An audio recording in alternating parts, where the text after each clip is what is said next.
Friends, हम लोग chapter second start कर चुके थे कंप्यूटर हार्डवेयर। उसमें हम लोगों ने आउटपुट डिवाइसेस तक पढ़ लिया था। आज हम पढ़ेंगे storage devices. Any hardware component that is use to store data, instructions and information for future use is called storage devices. ऐसे हार्डवेयर कंपोनेंट, ऐसी चीज़ें, हार्डवेयर क्या होता है हमें पता है, जिसको हम टच एंड फील कर सकें। ठीक है, ऐसी चीज़ें जिनमें हम अपनी चीज़ों को स्टोर कर सके, डाटा को स्टोर कर सके, इंस्ट्रक्शंस जो दिए हमने कंप्यूटर में या फिर इन्फॉर्मेशन जो हमें मिली कंप्यूटर से वो हम स्टोर कर सकें, ताकि कि जब भी हमें कभी फ्यूचर में यूज़ हो, हमें इसकी ज़रूरत हो तो हम इसे तुरंत खोल के देख सके। वो हमारा क्या होता है, स्टोरेज डिवाइस होता है। Hard disk, a hard disk is the main storage device in the computer that can store large amount of data at very fast speed. It is also called a hard drive.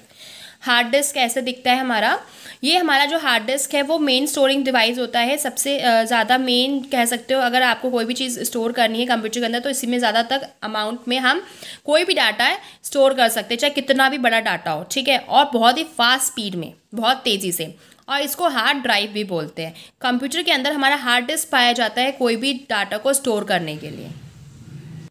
CD-ROM disc, CD-ROM stands for compact disc read only memory. जो CD-ROM है उसका जो full form कह सकते हैं आप, compact disc read only memory. It is also use to save data. जो हमारा CD-ROM है उसमें भी हम डाटा को सेव करके रखते हैं। It is circular in shape. It can store up to 700 MB of data. जो CD होती है वो सर्कुलर होती है। यहाँ पर देख सकते हो आप इस इमेज में, कैसी सर्कुलर ही है ना, और इसके अंदर हम कम से कम 700 MB 700 MB तक ही डाटा इसके अंदर स्टोर कर सकते हैं। लेकिन जो हमारा हार्ड डिस्क होता है कंप्यूटर के अंदर बहुत ज़्यादा अमाउंट में हम कोई भी डाटा स्टोर कर सकते हैं और बहुत ही तेज़ी से। Did you know disk versus disc versus disk? Disk is the term used to describe hard disk and other magnetic media, and disk is the term used to describe CDs, DVDs and other optical media. तो disc होता है जिसमें last में के आता है और जिसमें सी होता है। इन दोनों में क्या डिफरेंस है? जिसमें लास्ट में के आता है ना डिस्क में, उसमें ज़्यादातर हम हार्ड डिस्क को लेते हैं या फिर कोई मैग्नेटिक मीडिया। ठीक है, जो हमारे कंप्यूटर में यूज़ करते हैं। यूज़ तो हम दोनों ही चीज़ें करते हैं, लेकिन ये हमारा हार्ड डिस्क हो गया या फिर कोई अदर मैग्नेटिक कोई चीज़ होती है, मैग्नेट के मीडिया होता है, उसको बोलते हैं। अगर लास्ट में सी लिखा है, डिस्क है, तो उसका मतलब क्या होता है, CDs होगी हमारी, DVDs होगी, फिर ऑप्टिकल मीडिया जो आजकल हम ज़्यादातर यूज़ कर रहे हैं।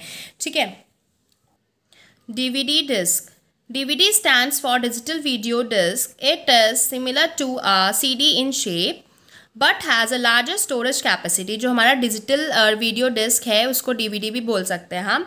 ये CD की तरह ही दिखता है, जैसे आप इस इमेज में देख सकते हैं, CD की तरह ही दिखता है हमें, लेकिन इसके अंदर हम जो डाटा है वो ज़्यादा अमाउंट में स्टोर कर सकते हैं। We can store up to 4.7 GB of data as compare to only 700 MB of data capacity of a CD-ROM। CD-ROM के अंदर सिर्फ और सिर्फ हम 700 MB कर सकते हैं, लेकिन हम DVD के अंदर हम कितना कर सकते हैं, 4.7 GB तक डाटा हम स्टोर करके रख सकते हैं। ये DVD डिस्क है, एकदम CD की तरह ही लगता है। Pen drive, a pen drive is yet another storage device. Pen drive भी हमारा एक टाइप का स्टोरेज डिवाइस है which is use to store data information. This device is use to transfer data from one device of और computer to another with ease.